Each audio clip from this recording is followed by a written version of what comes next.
তারপর ভোরের আলো ফুটতেই নীলিমা ওখান থেকে রওনা দিয়ে অনুষ্কার বাড়িতে এসে পৌঁছায়।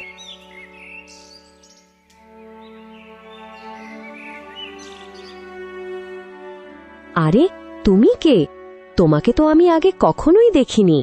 আমি তোমার পুরো সত্যিটা জানি। তুমি আরশির সাথে যা করেছো, নিজের মুখেই সত্যিটা স্বীকার করো, নইলে তোমাকে এর মূল্য দিতে হবে। আরে তুমি কে যে আমাকে হুমকি দিতে এসেছো? আমি হলাম সেই অনুষ্কা যে আজ পর্যন্ত হার মানেনি। কোনো সমস্যা নেই, এখন হার মানবে। যাই হোক, তুমি আরশিকে জাদুকরি জল খাইয়েছিলে না? অনুষ্কা এক মুহূর্ত ভেবে তারপর হেসে বলে, অনেক কিছুই জানিস তো তুই। তাহলে তোকে একটা কথা বলে রাখি, তুই আমার কিছুই করতে পারবি না। তখনই মনোজ ওখানে আসে। আরে আরে আরে, এ কোনো পাগল মেয়ে নাকি যে আমাদের বাড়িতে ঢুকে পড়েছে? ঠিক তখনই হঠাৎ সাদা আলো হয়ে নীলিমার শরীর থেকে আরুষি বেরিয়ে আসে। আরুষিকে দেখতেই অনুষ্কা আর মনোজ দুজনেই ভয়ে কাঁপতে থাকে।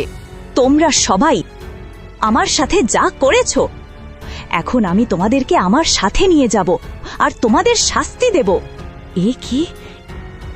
এ তো আরুষির আত্মা। এ কিভাবে হয়ে গেল? আরে আরে, একে তাড়িয়ে দাও না। ও হলো আত্মা। লুচি ভাজার জন্য এখানে তেল চাইতে আসেনি, এখন তো আমাদেরকেই তেলে ভাজবে। আমাদের সাথে এখন কি হবে? না না, আমি মরতে চাই না। দেখো দেখো, আমি শাস্তি ভোগ করার জন্য প্রস্তুত, কিন্তু কিন্তু কিন্তু আমার কিছু করো না। আমি আমি আমি তোমার কথা মানবো আমি। তারপর আরুষির আত্মা সাদা আলো হয়ে নীলিমার শরীরে প্রবেশ করে। এখন বলো, তোমাদের অপরাধ কখন স্বীকার করবে? মহারাজের সামনে কখন যাবে? তখনই কল্যাণী আর রঞ্জন ওখানে আসে। এসো তোমরা দুজনও, এখন তাহলে চারজনই আমার সঙ্গে রাজপ্রাসাদে চলো, নইলে দেখবে আমি কি করি। চলো চলো চলো চলো রঞ্জন, চলো রাজপ্রাসাদে যাই, চলো। আরে আরে আরে, আমরা এই মেয়েটাকে ভয় পাবো কেন? আমরা কেন যাব রাজপ্রাসাদে? না না না দাদা, আমরা রাজপ্রাসাদে যাব না। এখন চলো রঞ্জন, ওখানেই বাকি কথা বলা যাবে। চারজনই ভয়ে ভয়ে রাজপ্রাসাদে পৌঁছায়। আরে কি হয়েছে, কি বিষয়? আজ তোমরা সবাই একসাথে এসেছো কেন? কোনো সমস্যা হয়েছে নাকি? সবকিছু ঠিক আছে তো? নীলিমা কাঁদতে কাঁদতে পুরো ঘটনাটা বলে, যা শুনে সবাই হতবাক হয়ে যায়। কি? আরে না না না না না না, এরকম হতে পারে না। ও তো নিজেই ওরকম করেছিল। অনুষ্কা, আমাকে কি বলতে হবে? না, এখন শোনো রঞ্জন, আমি সত্যি বলছি, আমি জলে জাদুকরি গুঁড়া দিয়েছিলাম।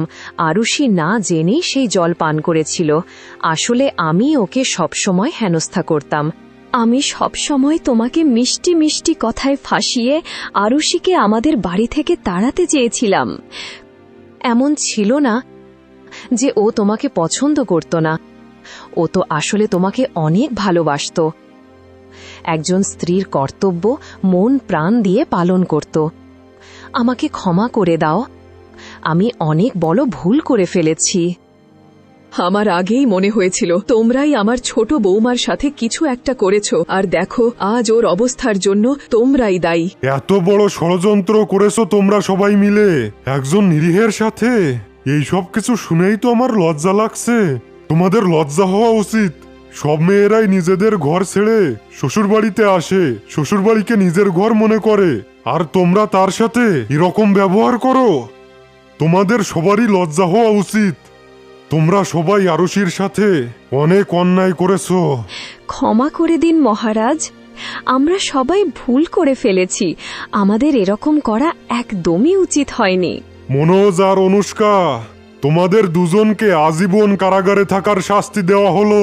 এখন থেকে তোমরা শুধু তোমাদের কুকর্মের শাস্তিই পাবে না, বরং তোমরা সমাজের সামনে উদাহরণও হবে।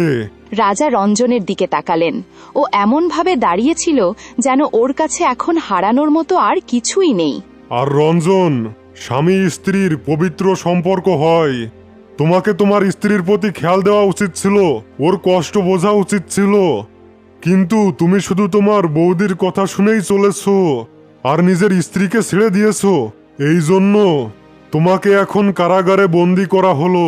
সেখানে সূর্যের আলোও পাবে না, আরামও পাবে না, আর শুধু প্রতি 2 দিনের মাথায় একবার খাবার পাবে। রঞ্জন দীর্ঘশ্বাসও ফেলল না। ওর চোখ থেকে জল গড়িয়ে পড়ছিল। যেই বৌদিকে ও দেবী মনে করত সেই ওর সংসার ধ্বংস করেছে।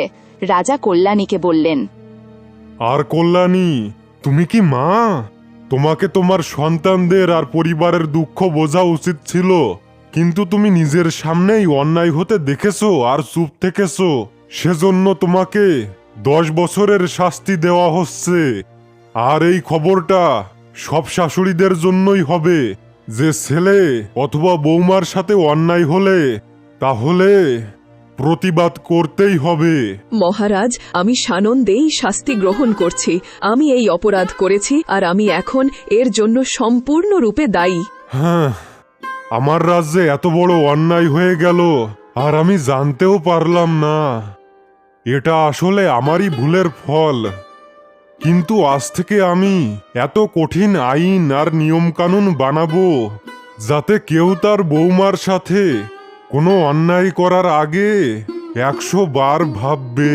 আপনাকে অসংখ্য ধন্যবাদ মহারাজ। আজ এক পীড়িত আত্মার ন্যায় আর মুক্তি পেয়েছে। নীলিমা খুশি মনে রাজপ্রাসাদ থেকে বেরিয়ে আসে। তখনই আরুষির আত্মা ধীরে ধীরে নীলিমার শরীর থেকে বেরিয়ে আসে। আমি খুবই খুশি। তুমি আমাকে ন্যায় পাইয়ে দিয়েছ। এখন আমি শান্তিতে এই দুনিয়া ছেড়ে যেতে পারবো। আমার ইচ্ছা পূরণ হয়েছে। নীলিমা, শুধু আমার মাকে এই সত্যিটা জানিয়ে দিও যে আমি মুক্তি পেয়েছি, যাতে মাও এখন নিশ্চিন্ত হয়ে জীবন কাটাতে পারে। আমি অবশ্যই তোমার মাকে এই খবরটা জানাবো আরুষি। আরুষির আত্মা ধীরে ধীরে উজ্জ্বল আলোর সাথে ওখান থেকে অদৃশ্য হয়ে যায়। নীলিমা নর্মদার বাড়ি গিয়ে দেখে যে নর্মদা গাছের নিচে টলমল করে হেঁটে বেড়াচ্ছে। নীলিমা এগিয়ে এসে নর্মদাকে সামলায়। মা, তুমি কি কিছুই দেখতে পাচ্ছ না? কি বলবো মা, কিছুদিন আগে মেয়ে মারা গেছে। তখন থেকে এই চোখ দিয়ে এত জল পড়েছে যে চোখের শক্তি শেষ হয়ে গেছে। এখন কিছুই দেখতে পাই না। আর ভালো তো তাই না, ওদের চেহারা দেখতে হয় না। যারা আমার মেয়ের সাথে এসব করেছিল, নিজের শত্রুদেরও নিজের চোখে দেখা কখনোই অতটা সহজ নয় মা। তোমার মেয়ে এখন মুক্তি পেয়ে গেছে।